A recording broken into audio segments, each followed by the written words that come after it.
Salut et bienvenue sur ce podcast qui aide les hommes gays et queer à s'épanouir sexuellement. Moi, c'est Guillaume, votre hôte. Je suis gay, j'ai 37 ans et longtemps bloqué sexuellement. Alors j'ai lancé ce podcast comme un guide pour me débloquer.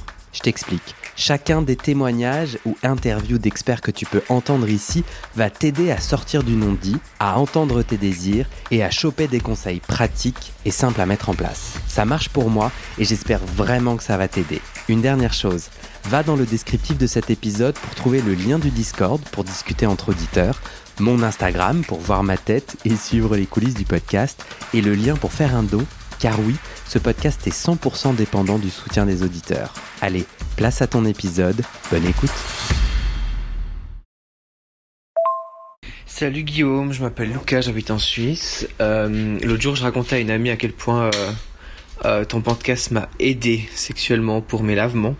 Puis elle a direct réagi en disant mais écris-lui, dis-lui, ça va lui faire tellement plaisir. Puis je viens de t'entendre dire que ça te fait plaisir qu'on t'écrive là dans une vidéo. Donc je le fais. J'ai toujours eu beaucoup de soucis avec mes lavements et puis tout d'un coup, enfin, j'ai trouvé quelqu'un qui en parle et qui en parle de manière juste et puis je pouvais vraiment ça me concernait totalement quoi, que tout ce que j'ai trouvé sur internet. Puis on s'est toujours fait la remarque avec des amis qu'en fait on avait vraiment besoin de parler de cette thématique parce que on n'en parle pas assez puis on trouve pas suffisamment d'infos, donc faut vraiment qu'on ouvre la parole là-dessus. Donc non seulement tu le fais, donc merci, et en plus tu le fais très très juste je trouve parce que c'est très authentique et on peut vraiment s'identifier à fond. Et du coup, ça a toujours été compliqué pour moi de me laver. En fait, ça prend 2 heures, 3 heures. C'est vraiment hyper long et ça prend beaucoup de temps alors que ça peut être juste avec mon copain. Donc voilà. Et tout d'un coup, en fait, j'ai capté pour la première fois, parce que j'étais très à réfléchir sur les techniques, sur le psyllium, sur comment faire, sur la température, sur qu'est-ce que je mange, etc. Et tout d'un coup, j'ai enfin capté cette chose que j'avais jamais juste entendue dans ma vie. Où tu dis en fait le but c'est pas de se laver et d'être propre, c'est juste d'évacuer les sels et puis c'est tout. Puis en fait j'ai compris que mon problème il était pas dans la technique mais il était mental en fait, que je cherchais justement à avoir cet état où je me sentais complètement propre pour mentalement me relâcher et aller à la sodomie, alors qu'en fait le but c'est juste d'évacuer les sels, d'évacuer l'ampoule rectale et en fait on est bon, ça suffit. Et depuis je commence à le faire avec mon copain et ça va beaucoup mieux. Merci. Oui, merci Lucas pour ce retour. En effet, ça me fait très plaisir. Et je me suis dit que peut-être d'autres auditeurs ont les mêmes blocages que tu décris. Alors je repartage les épisodes sur le lavement anal qui t'ont aidé. Pour les écouter, tu peux soit taper lavement anal Guillaume, ça me fait rire, dans ta barre de recherche, ou cliquer sur le lien que je te mets dans le descriptif de l'épisode. À bientôt. Comment j'ai envie de commencer ? Eh bien déjà, bonjour. Bonjour. Louis, tu es rédacteur pour l'asso des alumni du groupe ESSEC. Groupe ESSEC qui est... la plus connue, c'est l'école de commerce, l'ESSEC. Moi, j'ai fait un des programmes du groupe ESSEC. Toi, tu es rédacteur pour l'asso des alumni. Tu vas m'interviewer pour la newsletter. Et je t'ai dit, attends, mais viens, on fait ça au micro. Et du coup, toi, t'écriras un truc et moi, je publierai ça sur le podcast. L'idée, c'est revenir sur les coulisses du podcast. C'est pour moi super inspirant de t'accueillir et de faire cet échange. La première, c'est parce que quand j'étais à l'EPSI, donc l'EPSI, c'est l'ancien nom du programme cours de l'ESSEC, j'étais tellement pas out. Et j'étais tellement pas... moi, je me souviens, il y avait un queer et demi, j'avais honte. Le moule était vraiment... j'avais envie d'être aimé par les autres et donc j'avais absolument pas envie d'être différent, enfin, comme n'importe quel adolescent ou pré-adulte. Non, j'étais adulte à ce moment-là, je devais avoir 19 quand même.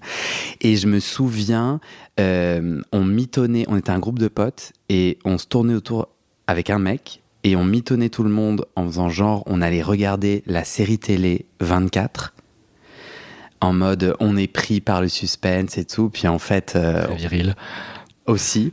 24 heures chrono, je crois, en français. J'ai beaucoup aimé la saison 1, que j'ai en fait regardé après, parce que pendant, avec ce jeune homme, nous ne regardions pas la série. C'est pas des très bons souvenirs, parce que je n'avais en fait accès à aucune personne gay avec qui je pouvais avoir des amourettes ou même du sexe. Et je me rappelle qu'il y a ce seul mec où j'étais là, en fait, j'ai pas trop le choix. Je crois pas qu'il m'ait très bien traité. Oui. Tu vois, c'était pas ouf. Je me souviens que j'étais là, t'aimes pas, en vrai, t'as pas trop le choix.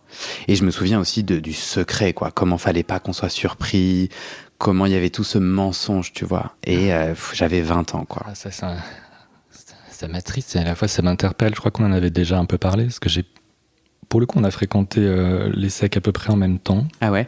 On s'est pas aperçu à l'époque, mais les années correspondent grosso modo, et j'ai pas du tout eu la même expérience. Mais j'ai déjà constaté ce décalage, même avec des hommes de ma promo directement, et de mon programme.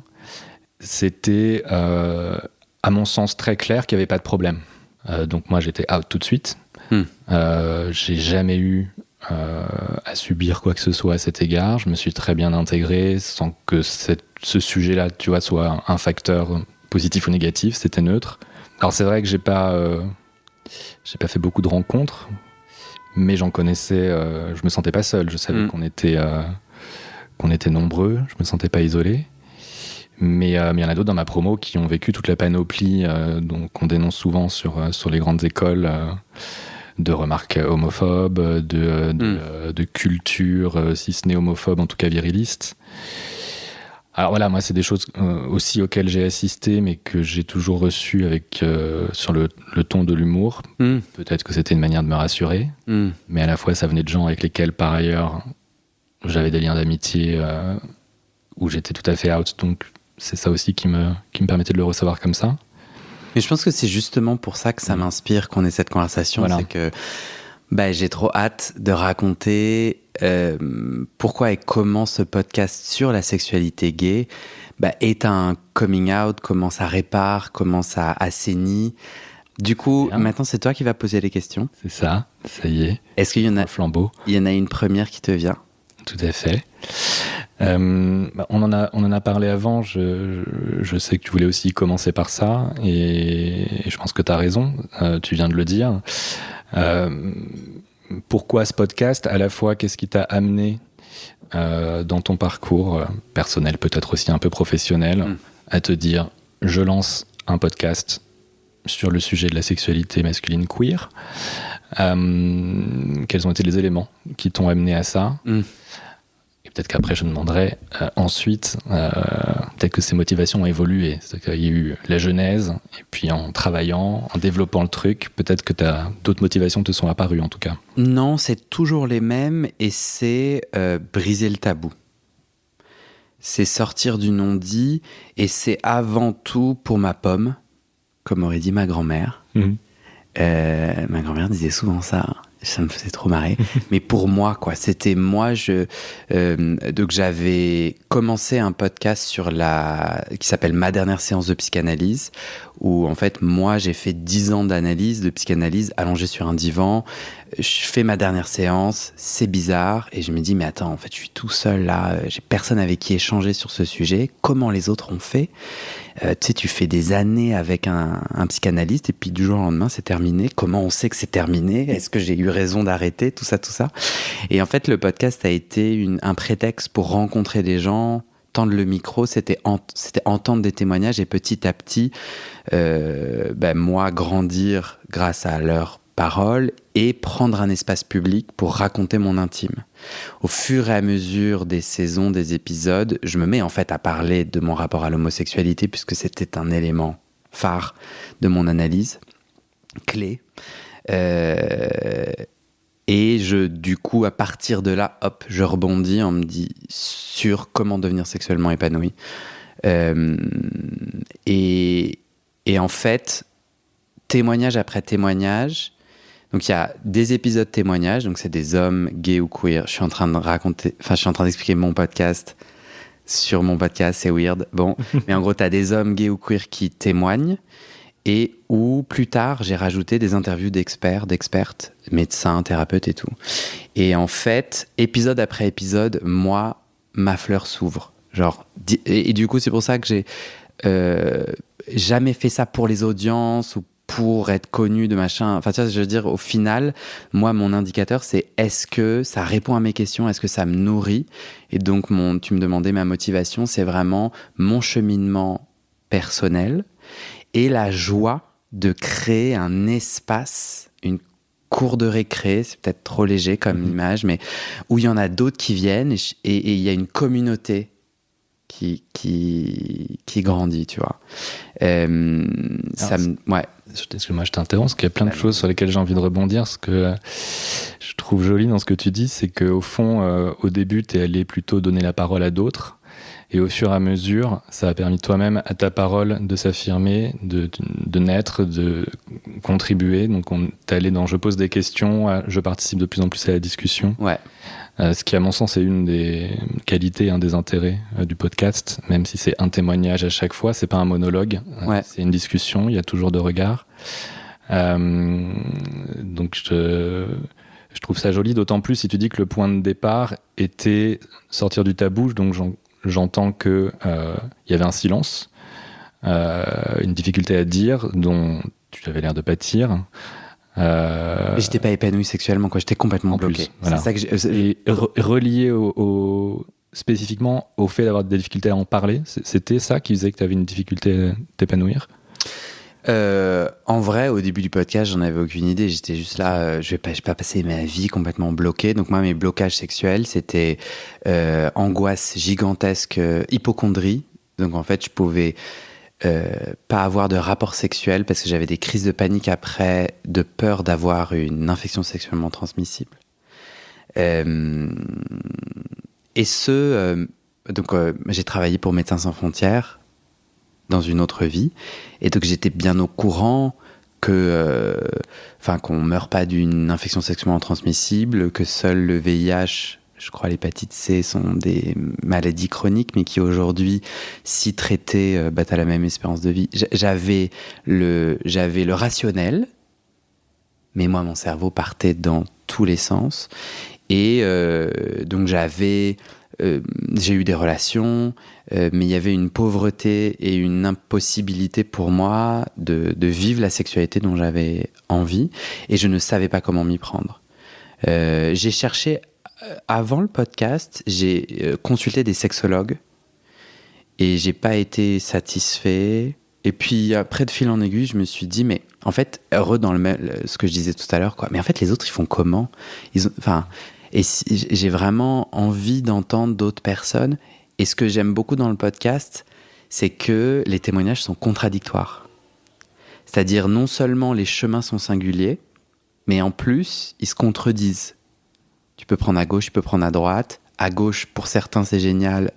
Pour d'autres, c'est exactement le contraire. Et aussi, ils se contredisent parce que l'épanouissement, c'est pas une performance, en fait. Il n'y a pas une seule façon d'être épanoui. Et donc, en fait, c'est vachement nourrissant parce que ça rassure. Donc, moi, ce que les gens disent et ce que je ressens, ah, mais en fait, je suis pas tout seul. Ah, ok. Et donc, ça me rassure, ça crée des liens. Parce que tu vois, il y a maintenant une communauté sur Discord en ligne, puis sur mon Instagram et tout, il y a vraiment des gens qui se parlent entre eux. J'ai vraiment l'impression que petit à petit, ce podcast, il crée quelque chose. Enfin, tu vois, il se déconnecte de moi. Bon, là, il s'avère que c'est moi qui tire la locomotive et tout, mais c'est vraiment super chouette. Et ça, je le ressens, ce besoin et cette envie de communauté. Sortir du non-dit et du tabou, ça fait deux choses. La première, c'est nettoyer la honte. Une fois que tu dis, ça transforme ce qui se passe dans ton lit, si tu as du sexe dans ton lit. Enfin, tu peux avoir du sexe ailleurs, quoi. Mais c'est impressionnant. Mais je crois que tout le monde l'a déjà vécu. Quand il y a un conflit, il y a un problème, un blocage, et que tu mets des mots dessus sans aucune solution, hein, bah en fait, il y a déjà un truc qui a bougé. Déjà quelque chose qui se résout. Ouais, le mot soigne. Donc le moment où moi j'ai dit, bon, bah, je fais ce podcast parce que moi je suis bloqué sexuellement, truc honnêtement. Genre, s'il y a un truc publiquement que j'avais pas envie que les gens sachent, c'est pas mal ça, quoi. Parce qu'en fait, il y a un double tabou. Il y a les tabous, je pense, auxquels on pense tous, sur les actes sexuels, sur tout ce que ça porte sociétalement. Mais en fait, avant ça, il y a quelque part le premier tabou de dire « je suis pas épanoui ». Tu parlais de performance, il y a une injonction à la jouissance très forte, dans laquelle on baigne beaucoup. Et déjà, commencer à dire « je suis pas épanoui », faut réussir à se dire « c'est pas un échec ». C'est pas une source de honte. Donc je peux en parler, et effectivement j'imagine à quel point c'est réconfortant quand tu commences à en parler, d'avoir plein d'autres gens qui sortent de l'image de la performance, tout ça, qui disent « ah, merci de le dire, moi non plus ça va pas, j'aurais pas osé le dire, mais t'as été le premier à le dire, du coup la personne derrière elle se sent à l'aise pour le dire ». Je pense qu'il y a beaucoup ça comme déclic dans les témoignages que tu collectes. Et d'ailleurs tu disais les mots commencent déjà à soigner, avant même d'aboutir à des solutions en tant que telles. Ça me fait refaire le lien avec ton premier podcast dont tu es parti, où pour moi ça fait partie du processus analytique, la psychanalyse, c'est mettre des mots et c'est en verbalisant qu'on comprend et qu'on avance. Et je trouve ça amusant. En fait, d'apparence, les sujets sont très différents entre les deux podcasts. Mais en fait, moi, je fais un lien quand tu me le racontes chez le psy, c'est un autre endroit où la parole, elle est quand même secrète, dans un tout petit comité. C'est entre deux, c'est avec quelqu'un qui nous connaît pas en plus. Donc, c'est un statut d'intimité un peu bizarre. Et c'est déjà une première manière de sortir cette parole intime. C'est déjà une parole intime que tu sors. C'est pas, tu mets pas le micro dans une séance d'analyse, mais tu racontes quand même un peu ce qui se passe, qui effectivement se fait assez peu. Et le podcast sur la sexualité, c'est un peu la même chose avec ce qui se passe dans la chambre. Et je pense que c'est au cœur de ton travail, c'est ce que j'apprécie dedans. Je sais pas si tu es d'accord avec cette lecture. Si, je crois qu'en fait, je crois qu'en fait, dire soigne parce que ça, en visibilisant, on peut comprendre ce qui se passe. C'est-à-dire, le non-dit crée une espèce de brouillard. Et en fait, pourquoi c'est important de visibiliser ? Parce que quand les gens parlent des normes hétéros, des normes restrictives, des normes qui les heurtent.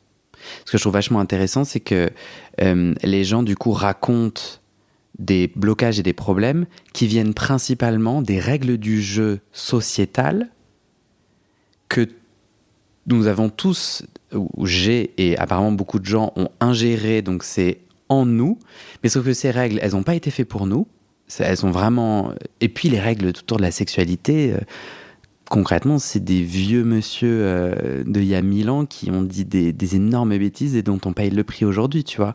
Et c'est comme ça qu'on est tous à se dire, le sexe c'est sale. Ces normes, en fait, elles nous disent, c'est quoi trop de sexe ?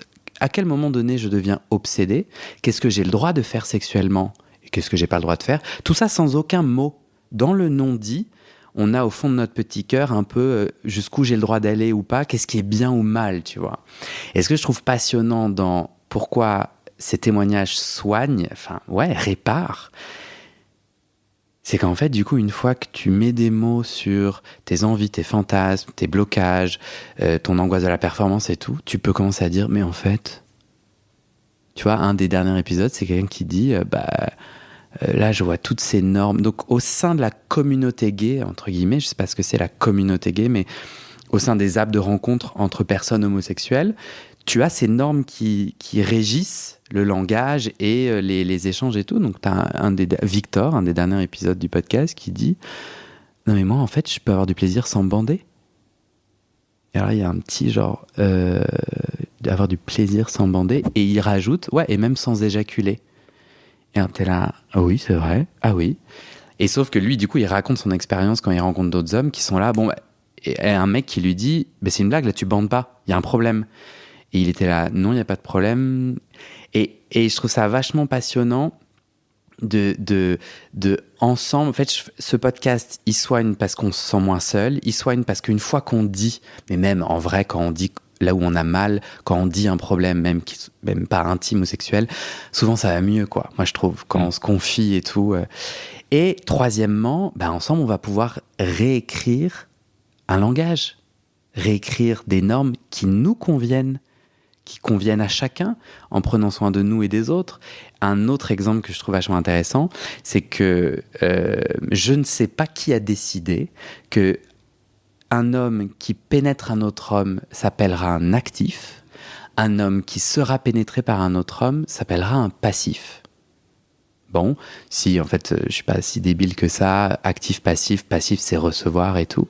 Sauf que ces termes charrient aussi tout un tas donc de honte. Donc si t'es actif, en gros c'est ok, tu fais l'homme, bon.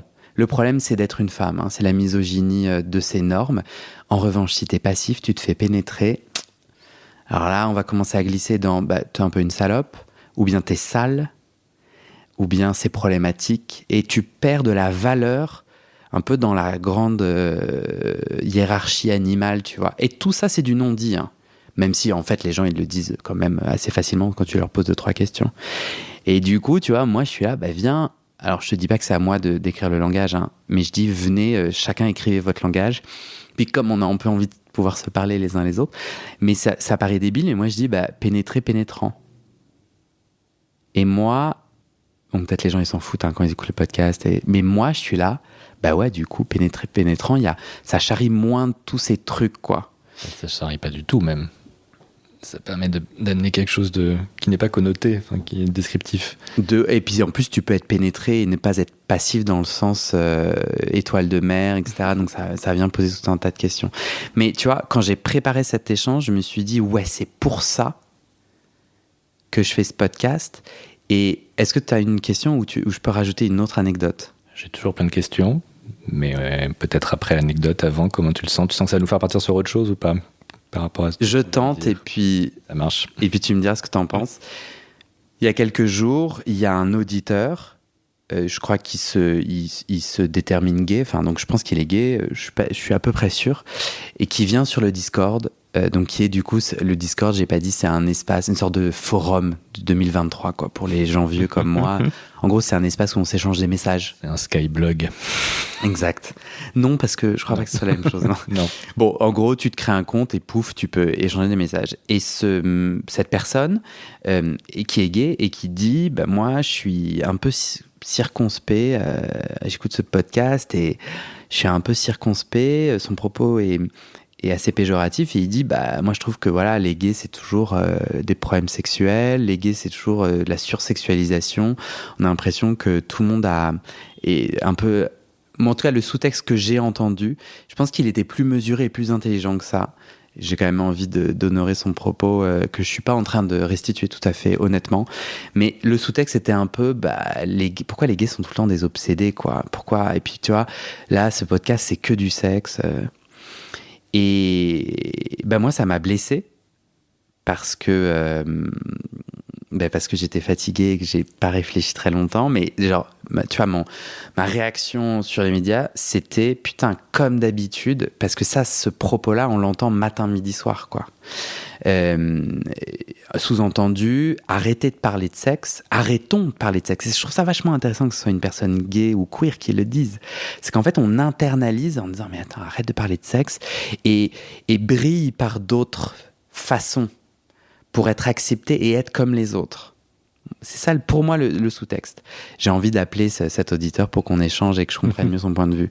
Parce que moi, mon podcast sur la sexualité, mais en vrai, tu t'épanouis de plein de façons. Enfin, ton identité queer, ton identité gay, ton identité française, ton identité bretonne. Enfin, on est tous de multiples facettes et on s'épanouit de plein de façons. Je choisis la focale de la sexualité. Et j'ai trouvé ça vachement intéressant parce que non, en fait, c'est une norme. Il y a des règles du jeu qui disent que le sexe, il faut pas en parler.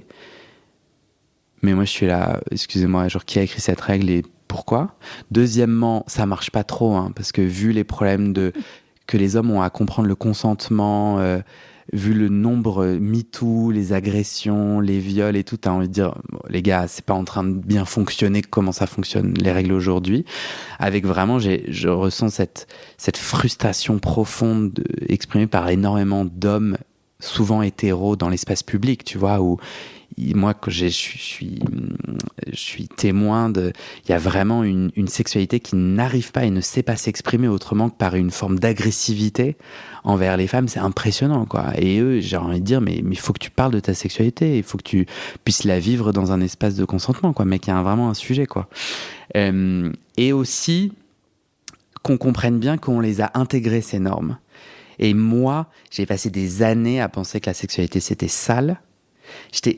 J'ai dit hypocondriaque, donc pour moi, faire du sexe, c'était dangereux aussi. C'était dangereux.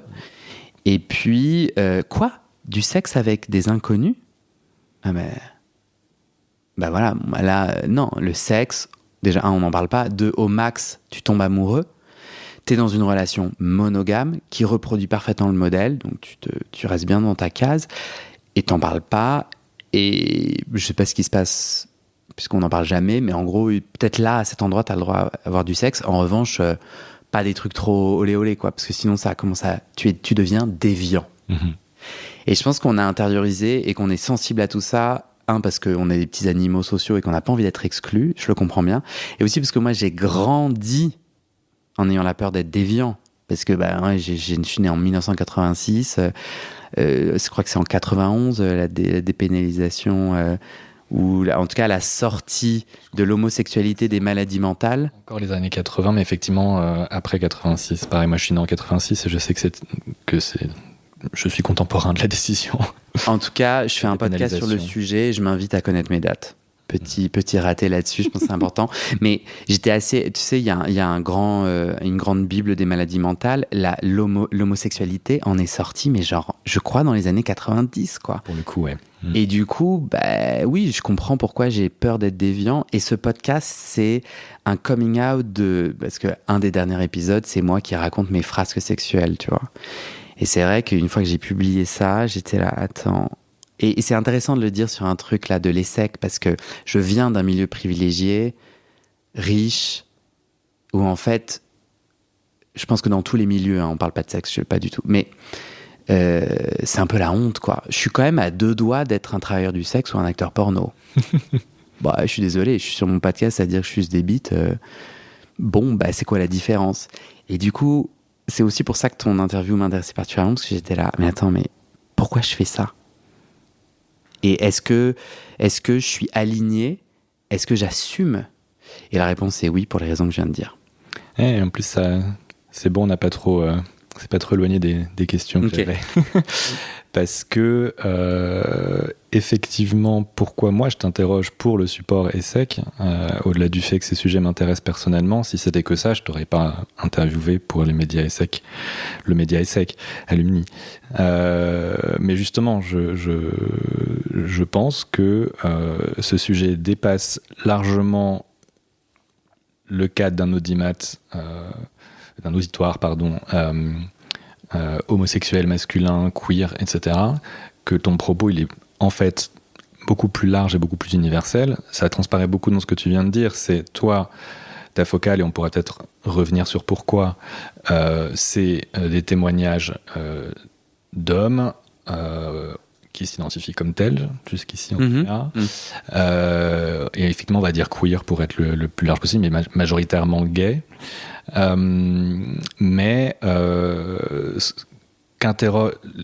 Les témoignages interrogent beaucoup des normes sexuelles qui en fait ne concernent pas que la communauté gay, ou pas toujours, questionnent beaucoup les normes hétérosexuelles, celles qu'on a intériorisées, celles qui font souffrir les hétéros eux-mêmes. Il ne s'agit pas de dire les hétéros vont bien dans le meilleur des mondes et nous par contre on est une minorité opprimée et on va mal. Il y a plus de nuances que ça, il y a des réalités dans tout ça, mais il y a aussi beaucoup plus de nuances. Finalement, ce que ça questionne le plus, je trouve, je sais même pas si c'est ce qu'on appelle hétéronormativité, mais c'est presque plus la masculinité toxique. Un modèle d'hommes virilistes avec certains comportements qui sont associés, dont l'agressivité dont tu parlais tout à l'heure, et le truc où on n'en parle pas, on fait, et donc on ne donne pas le consentement, on est puissant, on est toutes ces choses-là. La puissance passe par ça, en tout cas, l'expression de la puissance. Et ça fait du mal, mais aux homos, mais aux hétéros, et aux hétéros femmes comme aux hétéros hommes. Le nombre d'hétéros mecs que je connais qui se reconnaissent pas dans ce modèle-là, mais n'osent pas en sortir, parce que ce serait... Voilà. Donc, ça veut pas...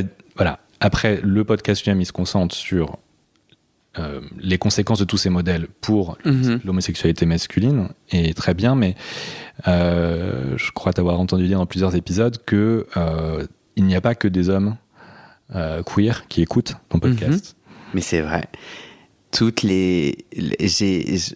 crois que 20% de l'audience sont des femmes, et quand elles m'écrivent, elles sont plutôt hétéros. Et j'invite du coup toutes nos esséquiennes alumni à écouter. Alumnae, dit-on. Oui. Excusez-moi, ouais, c'est vrai. Elles me disent, celles qui m'écrivent, elles me disent qu'en fait c'est universel. Genre, en tout cas, les témoignages, parce que moi je leur disais, mais qu'est-ce que tu y trouves? Ça, moi, j'y trouve tout mon compte. De curiosité, parce que du coup, autre chose se dit autrement, et elles, ça les inspire énormément. Et moi, pour rebondir sur ce que tu viens de dire, pour moi, le discours politique, on y va par petites étapes pour que ça infuse. Et là, ces 5 à 10 dernières années, on était dans le « Ah, les petits choux, ça c'est une oppression en fait ». Il y a un système, une oppression systémique. En fait, c'est pas juste quelques-uns. Il y a dans notre organisation patriarcale, on dénonce une oppression envers les gens qui soit sont des femmes, soit sont pas des hommes comme le système valide. Okay, et ça a un impact à un niveau professionnel, intime, personnel, etc. Et à MeToo, en fait, une femme... Alors, à nouveau, j'ai pas mes chiffres, ça c'est pas bien, mais genre hallucinant, quoi. T'as 8 femmes sur 10, chiffre inventé, mais je crois que je suis pas loin, qui a déjà vécu une agression, un harcèlement. Ok, et moi, ce qui m'intéresse, j'ai envie de la suite, qui est comment je peux être puissant, dominant, dans un rapport consentant, qui prend soin. Parce que moi, le sexe, c'est ça peut être du jeu, de la lutte. Je sais pas si j'aime ce terme, mais je suis nouveau dans cette idée que j'essaie de conceptualiser. En fait, moi, j'ai des gens qui me contactent, qui viennent témoigner, qui parlent de kink. Le kink, ça va être tout ce que la norme actuelle dit hors norme dans la sexualité. C'est clair ou pas? Moi, je trouve. C'est vrai que je connais assez bien. C'est clair pour moi la notion de kink. La pénétration vaginale n'est pas hors norme. C'est dans la norme. Et le kink a cet élément à la fois de j'aime beaucoup quelque chose, et en plus, je le nomme kink parce que c'est une pratique considérée inhabituelle pour la norme, parce qu'en fait, c'est des pratiques qui existent depuis tout temps, quoi. Bon. Et du coup, moi, j'ai des auditeurs et des témoignages passionnants, et ça, j'aime beaucoup dans le podcast, des épisodes qui viennent me défier au plus profond, des gens qui racontent, par exemple, un kink sur les odeurs. Et un kink que j'aime particulièrement, parce que moi, voilà, je suis là, quoi ? Ah non, non, enfin bon, je suis pas aussi con que ça, je force un peu le trait, mais dans ma tête, je me dis, ah ouais, non, attends, pourquoi c'est hors norme, hein. Et je trouve ça vachement intéressant, parce que moi, j'adore aller dans une librairie, sentir les bouquins. Donc en fait, en 2 secondes, je me connecte à ce kink, parce que moi, je dis là, mais attends, mais comment on peut aimer je sais pas, une odeur de transpiration. Bon, à nouveau, genre, c'est même chimique, les phéromones, les machins et tout sont dans nos transpirations. Mais je trouve, donc, dans les kinks, je trouve ça vachement intéressant de re-questionner quand on crée un nouveau langage. C'est aussi, pour moi, il y a un enjeu. MeToo et toute cette question de l'oppression systémique nous laisse assez secs sur le... Oui, mais moi, il y a des interactions... Enfin, il y a des formes de sexualité selon les jours qui peuvent inclure de la domination et de la soumission. Et voilà. Et je crois qu'on a un travail à faire. Sans que ce soit forcément une violence et une humiliation, tout dépendant de l'accord entre les partenaires et de l'entente dans laquelle ils sont. C'est ça que tu veux dire ? Ouais, bien entendu, sur une base de consentement. Mais comment on ne crée pas une sexualité policée avec un C et avec 2 S, tu vois ? Où en gros, on crée juste une nouvelle police de ce que tu aurais le droit.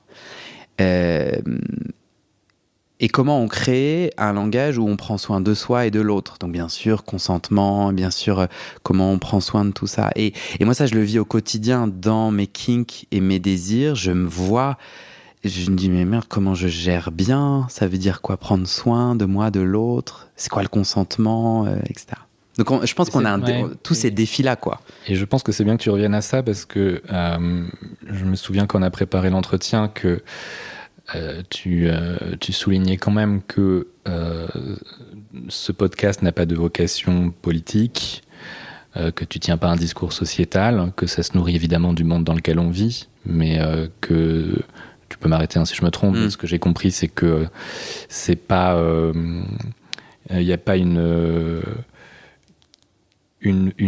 volonté, peut-être, j'allais dire militante, mais ça c'est un peu différent. Politique, je pense vraiment en termes de programme politique, c'est pas le sujet, il s'agit pas de se positionner comme ça. Il s'agit vraiment de cheminement personnel et de se faire du bien. Et ça, je voudrais y revenir parce que je crois me souvenir que tu rappelais pas mal dans tes premiers épisodes que à la fois tu n'es pas un thérapeute et donc l'objectif de ces échanges, c'est pas pour que la personne se sente mieux, c'est pas des séances de psy bizarres parce que publiques, enfin ça se situe ailleurs. Mais en même temps, tu dis qu'il y a quand même bien une dimension thérapeutique. En fait, thérapeutique, de bien-être pour toi. Et puis, je pense que ce que tu constates et de ce que je perçois des retours d'auditeurs, notamment de gens qui témoignent, ça marche pour beaucoup d'autres gens, ça fait du bien. Donc finalement, là-dessus, aujourd'hui, tu te positionnes comment ?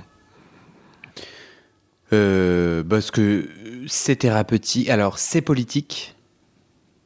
C'est sûr. Mais je le vis pas comme ça au quotidien. Je me sens plus un artiste journaliste qu'un militant.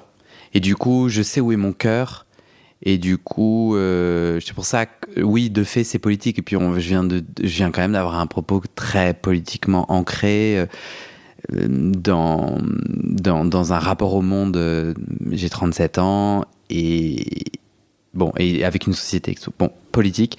Mais moi, mon cœur, c'est celui d'un artiste journaliste. J'ai envie, et tant mieux si ça aide et si ça soigne. Mais artiste journaliste dans le sens où je pars de moi. Moi, je suis complètement biaisé, quoi, dans mon regard sur la sexualité. J'ai dit que je viens d'un milieu privilégié. J'ai dit que j'habite à Paris, dans un des arrondissements. Non, mais du coup, je suis pas du tout neutre, je suis pas du tout objectif. Et même si le podcast essaye au maximum d'aller chercher tout un tas de voix variées, et je suis conscient de la bulle pour en sortir, j'ai aussi envie d'assumer qu'en fait, moi, ce qui me plaît dans ce podcast, c'est de partir de mon fil de vie. Et c'est comme ça que du coup, moi, je te fabrique une locomotive, je te fous le charbon, c'est pas très écolo comme image, mais en avant, quoi. Et du coup, moi, j'ai cette énergie-là parce qu'en fait, je pars d'un moi qui a besoin de s'exprimer. Et après, les wagons, ils viennent derrière, mais parfois, il n'y a pas de wagon. Moi, pendant des mois et des mois, j'avais 0 audience, personne ne me connaissait, je suis parti de 0. Et du coup, ça me donne envie de te raconter une anecdote. Ouais. J'ai hérité aussi d'un tabou et je trouve ça vachement intéressant de te raconter.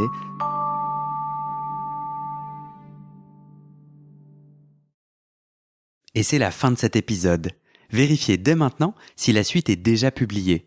Sinon, vous pouvez vous abonner à ce podcast sur votre plateforme d'écoute pour être alerté dès la sortie des nouveaux épisodes. Et si vous aimez les témoignages intimes comme celui que vous venez d'écouter, j'ai 2 autres podcasts qui pourraient bien vous plaire. Je vous les présente. Histoire de devenir moi. Ça, c'est un podcast dans lequel des gens ordinaires me racontent un tournant déterminant pris dans leur vie. Ils racontent le déclic qui a tout changé et comment ils sont devenus un peu plus eux-mêmes. Ma dernière séance de psychanalyse. Ça, c'est un podcast dans lequel des gens me racontent leur dernière séance sur le divan et comment la psychanalyse les a aidés ou pas. Et d'ailleurs, c'est avec ce podcast que j'ai gagné le prix du meilleur podcast de conversation en 2022. Alors pour écouter ces podcasts, vous pouvez tout simplement taper les titres dans la barre de recherche de votre plateforme d'écoute. Mais je vous mets aussi dans le descriptif de cet épisode les liens pour écouter ces podcasts et les liens de mes réseaux sociaux pour découvrir les coulisses de mon aventure de podcasteur et aussi la page de dons pour soutenir mon travail et mes podcasts. En tout cas, n'hésitez pas à m'envoyer vos retours et vos réactions à guillaumefaidespodcasts@gmail.com ou sur mes réseaux sociaux. Ça me motive énormément de savoir que ces histoires naviguent et résonnent, ou pas d'ailleurs. Allez, merci pour votre écoute et à très bientôt dans vos oreilles.